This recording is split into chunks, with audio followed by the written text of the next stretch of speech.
2024 felt a little bit for video games. It felt like almost everybody got really tired of live service games. I know Concord is the one that everybody loves to clown on, but Suicide Squad, Skull and Bones, and X-Defiant were just as creatively bankrupt and greedy in my opinion. But looking back at 2024, I realized that I played a lot more good stuff than I remembered. Both Hades 2 and Path of Exile 2 launched into early access and were already pretty magnificent, despite not even being fully released yet. Are you summoning some more of your little goons? Oh, no. We now have the Goon Squad. I'm really looking forward to both of these fully launching. That's not to say there were no fun AAA games though. Elden Ring was my most played game last year. Again, Shadow of the Erdtree was a fucking blast and featured one of my favorite From Software bosses of all time.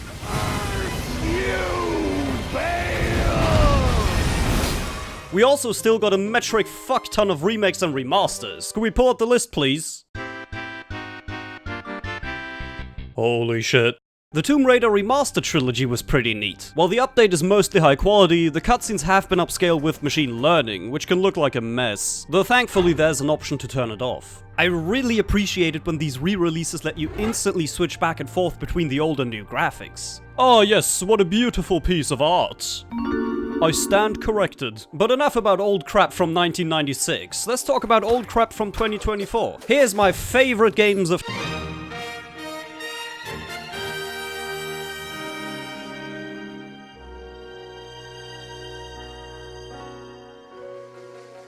Shadows of Doubt is a noir cyberpunk detective simulator. What's it simulating? Everything! The game randomly generates not only its map, but also each individual in it, giving every NPC relationships, jobs, and sometimes criminal thoughts.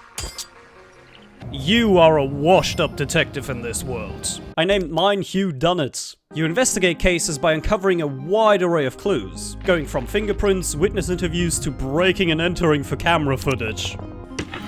I mean, while I'm here, I might as well get some extra payment.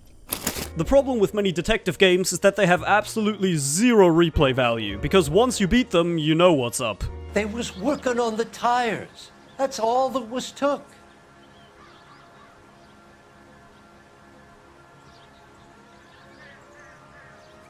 Since Shadows of Doubt randomly generates everything about the cases, you don't have that problem. Of course, doing that sounds like the recipe for a buggy disaster, but lo and behold, the devs made it work. Mostly. The NPCs might feel a bit glitchy at times, but the cases themselves always work pretty well. And once I do actually figure out a case, I feel like an interdimensional genius. Warhammer 40k Space Marine 2 is an extremely simple game, and sometimes that's all you want.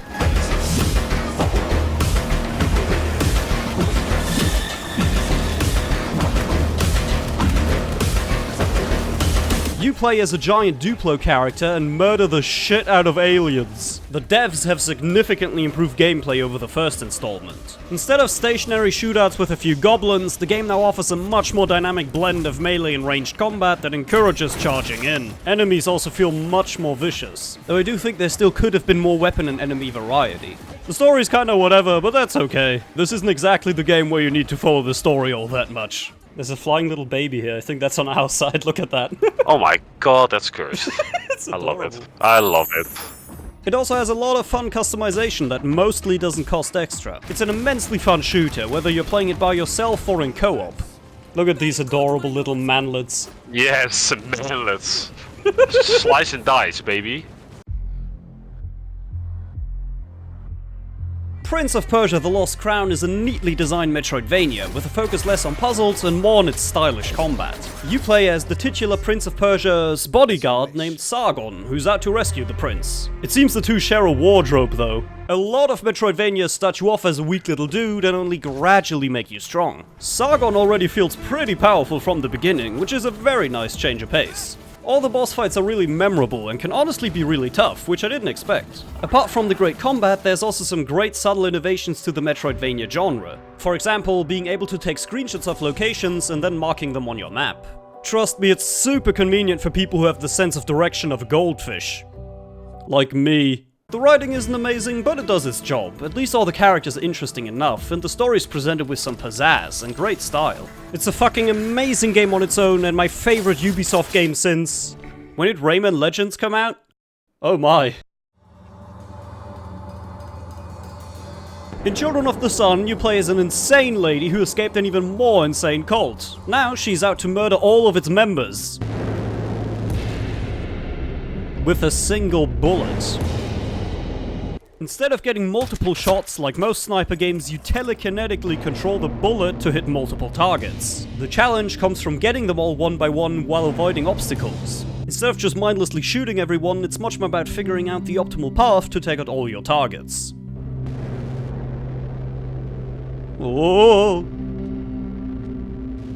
The gameplay is something really fresh, and the stories and cutscenes have a wonderful psychedelic tone to them. With barely any dialogue, we understand how insidious the cult leader is and how batshit insane the main character is. Over time, you unlock more telekinetic powers for your bullets, making your shooting even fancier.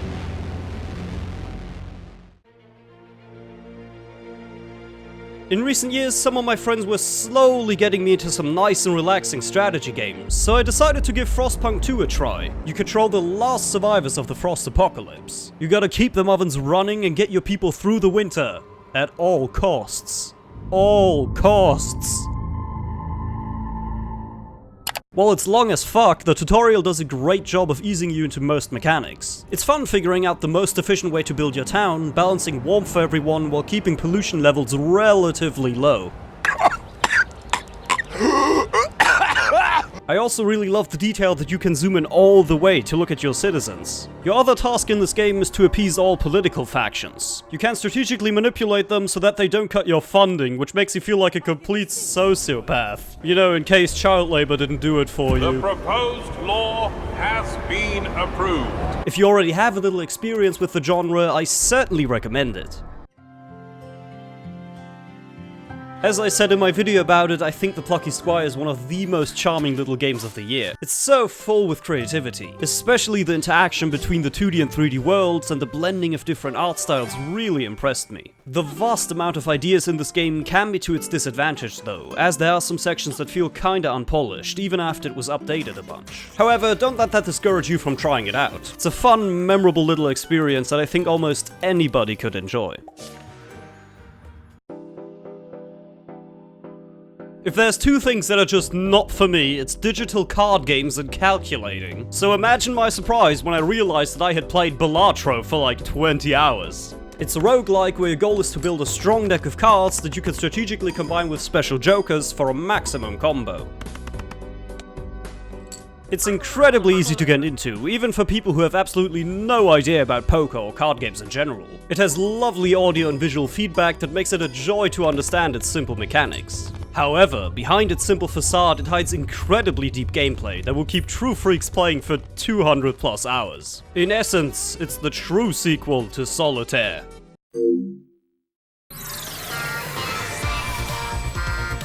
Full disclosure, I haven't beaten this game and only played it at friends' houses because I don't own the space marker. However, Astrobot is really something special. It plays like many classic 3D platformers, but every single level has some wonderful ideas for either combat, traversal, or theming to keep things interesting. The power-ups are really the highlight for me. You got the frog gloves, that's a classic. You can become a sponge, of course. And my favorite is probably this little elephant thing that spawns platforms beneath you. This game is also so polished. The physics are purely for show-off, but they're so fucking neat. It's a AAA game that actually uses its budget to create things that you haven't seen a million times, that feels like it was made with a true passion for games. I do think that some of the Sony reference stuff can be a bit much. Sure, I get a kick out of some of these characters, but it kinda lacks substance. Though I did really enjoy when they directly parodied the gameplay of other series. The part in the God of War level where you do the classic squeeze through gap thing, that made me laugh. I really enjoyed this game. I do hope that they continue the series and that Astrobot gets to be more of its own thing. At first glance, Animal well resembles a lot of other Metroidvanias. Especially the player character looks really non-distinct. However, it quickly establishes a unique identity of its own through its design. The game barely needs to give you any tutorials at all because it fully trusts the player's curiosity and eagerness to experiment. While solving the puzzles, you'll realize that every item has multiple uses, which are often not immediately obvious. I especially love the bubble wand, that thing's just genius. This makes discovering the many paths in this game feel like a personal achievement instead of following a rigid path. What adds even more is that there's almost no true dead ends in this game. Every little minute path will lead you to some sort of secret. And when it comes to the look, I think that the simple pixel art is really elevated by the beautiful lighting and smoke effects. This is genuinely the game that I wish to spoil the least on this list, because the discovery in it is magnificent. However, there's one more thing I want to show you. This is fucking amazing.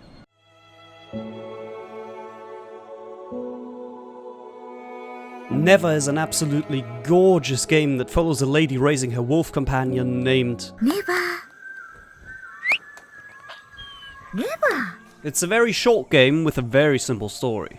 Throughout the game, all you do is raise your pup in this lush world while fighting monsters that kinda look like No-Face. But what makes it work are not just the absolutely gorgeous visuals and music, but also the gameplay progression. We don't just get to see the relationship between these two characters grow, but also experience how it evolves through gameplay. At first you have minimal gameplay mechanics, and more often than not you have to help your wolf to traverse the level. But as it grows up, both of you unlock more and more abilities, turning the game into a proper action platformer. The level design is exceptional, not only because of the visuals, but the layout and thoughtfully crafted puzzles. As mentioned, the story is really simple, sometimes to the point of being predictable, but it's executed so well that it's still lovely to experience. However, it does make me wonder how it would turn out if the studio attempted to make a game with a more complex and unique story. As is, Never is absolutely beautiful, and the game that has stuck with me most throughout 2024.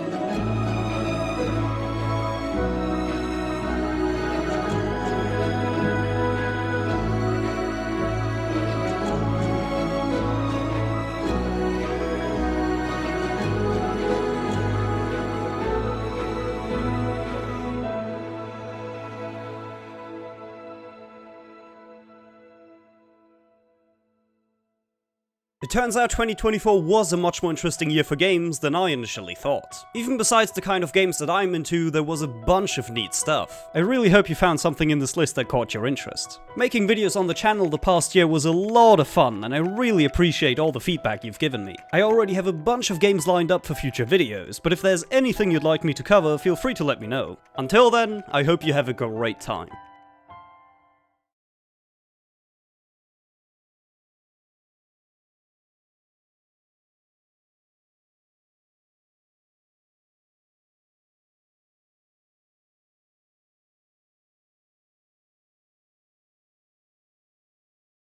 That was that. Now it's just time to relax and... What the fuck? Oh my goodness. It's a $60 paperweight.